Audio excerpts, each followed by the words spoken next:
خوبصورت تاریخ ہے.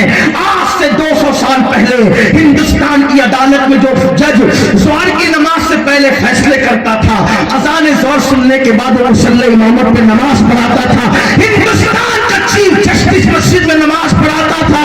اسی چیف جسٹس کو دنیا حضرت علامہ فضل خیر آبادی کے نام سے جانتی. یہ آپ کی تاریخ ہے. مسلمان بنو, اپنے بچوں کو ڈاکٹر بناؤ, ٹیچر بناؤ, انجینئر بناؤ, سب کچھ بناؤ. میں نے کہا, مولانا سے بھی کہا, جلسے جلوس پہ بہت خرچہ کر لیا, تعلیم پہ خرچہ کر لیا.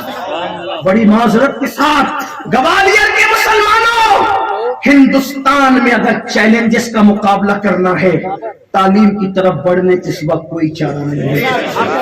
اپنی اسکولیں کھولو, اپنی کالجز کھولو, اپنی یونیورسٹیاں کھولو. مگر مجھے افسوس ہے, لوگ کہتے ہیں مسلمانوں کے پاس پیسہ نہیں ہے. میں کہتا ہوں جتنا اللہ نے مسلمانوں کو دیا اتنا کسی کے پاس نہیں, اور دینے کا جذبہ جتنا مسلمانوں کے پاس ہے اتنا کسی کے پاس. لیکن تمہارے پیسے کہاں خرچہ ہو رہے؟ اگربتیوں پہ خرچے, لوبان پہ خرچہ ہو رہے. یہ اتنے بڑے بڑے موٹے موٹے یہ جو ہے, یہ ہنسنے کی بات نہیں. اس سے منانی میاں کے مرتبے میں کیا اضافہ کیا آپ نے؟ اس سے امین القادری کے مرتبے میں کیا اضافہ کیا آپ نے؟ یہ 1000 سے کم کا نہیں ہوگا. مسلمانوں کی محنت کی کمائی کو آدھے منٹ کے لیے یہ خرچہ کرتے جلسے والے.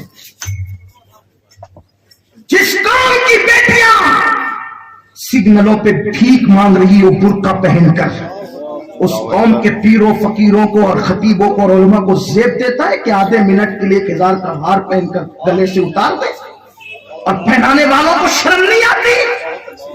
قوم کا پیسہ اتنا ضائع کر رہے ہو.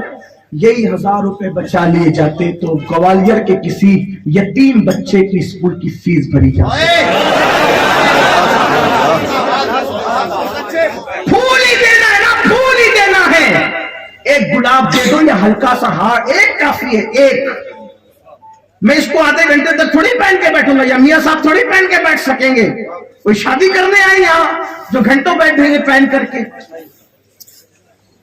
جب پہننا ہی آدھا منٹ ہے.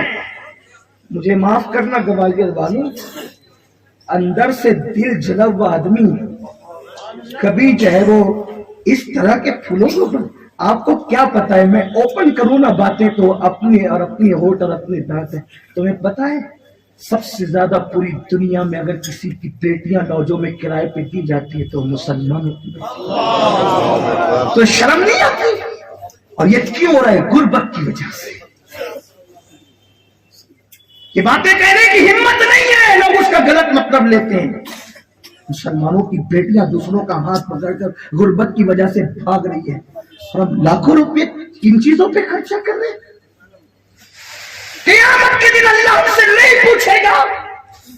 حضرت محبوب الہی خواجہ نظام الدین اولیاء جب سب لوگ لنگر کھا جاتے اور آخری میں آپ کے پاس کھانا لایا جاتا, کھانا دیکھ کر کہتے شاید جمنا کے کنارے کوئی بھوکا فقیر تڑپ رہا ہو, اگر میں کھا لوں گا تو قیامت کے دن اللہ کو جواب کیا, جاؤ میرا کھانا کسی بھوکے کو تلاش کر کے اس کو کھلاؤ. یہ تھا تصوف, یہ تھی سنیت, یہ تھی ولایت, یہ تھی خانقاہیت.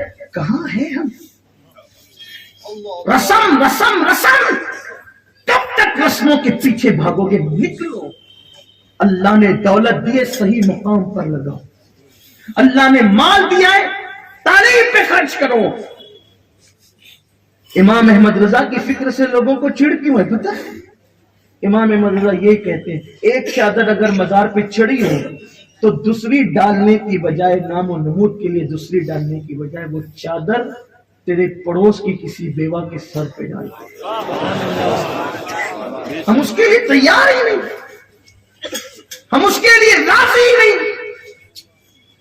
ہمیں تعلیم پہ محنت کرنی, اور نہیں کسی کی, کم سے کم آپ اپنے لیے یہ طے کر لیں کہ میں اپنے بچوں کو ڈاکٹر بناؤ گے تو BA MS والے صرف نہیں, ستاروں کے آگے جہاں اور بھی ہے، ابھی عشق کے امتحان اور بھی ہے، تو شاہی ہے پرواز ہے کام تیرا، تیرے آگے تیرے واسطے آسماں اور بھی ہے، تیرے سامنے آسماں اور بھی ہے۔ انجینئر اعلیٰ قسم کے، ڈاکٹر اعلیٰ قسم کے، ٹیچر پروفیسر اعلیٰ قسم کے، اس لیے کہ جتنا ٹیلنٹ اللہ نے مسلمانوں کو دیا ہے اتنا کسی کو نہیں دیا۔ آپ پوری تاریخ اٹھا کر کے پڑھیں، آپ دیکھیں اپنی تاریخ، اپنے ماضی کو آپ دیکھیں، بھولے ہوئے سبق کو یاد کریں۔ آپ موبائل پر گیم کھیلنے نہیں ہے میرے عزیز، تو یوٹیوب پر زنا کے مناظر دیکھنے کے لیے نہیں ہے، اپنی راتوں کو ضائع کرنے کے لیے نہیں ہے۔ اللہ نے تجھے بہت بڑے مقصد کے لیے پیدا کیا ہے میرے بھائی۔ آ اپنے مقصد کو پہچان، آ اپنی زندگی کے ایم کو پہچان، آ اپنی جوانی کے مقصد کو پہچان، تاکہ تجھے پتا چلے تجھے کرنا کیا ہے۔ تو